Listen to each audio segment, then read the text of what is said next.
You know, in those days, I had a clothing store called the Liquid Butterfly. Talk about hippie.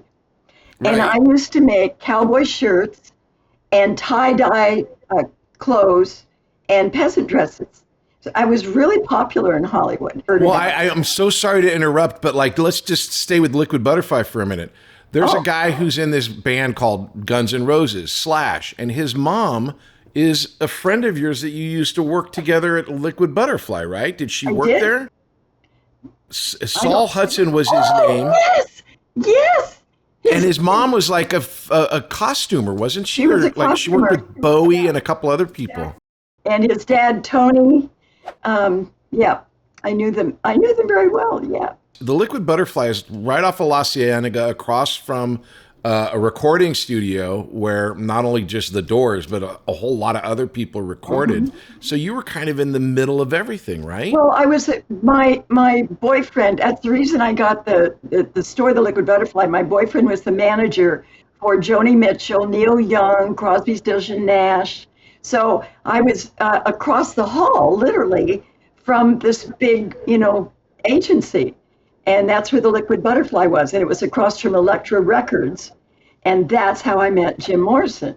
Because I got to work one day and Jim Morrison was standing in my store looking out the window.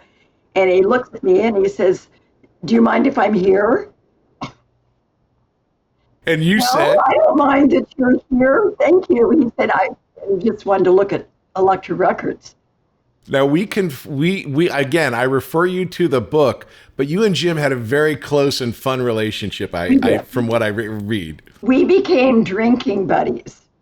And not just the two of us, but 5 or 6 of us at noon would walk down the street on La Cienega Boulevard and go out to lunch and have some drinks and all.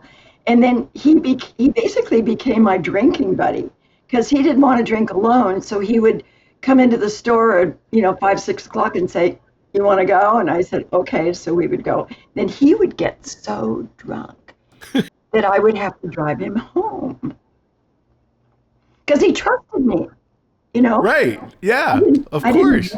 I didn't want anything from him. He was my drinking buddy, so I took care of him, and that's how we happened to go on the road together.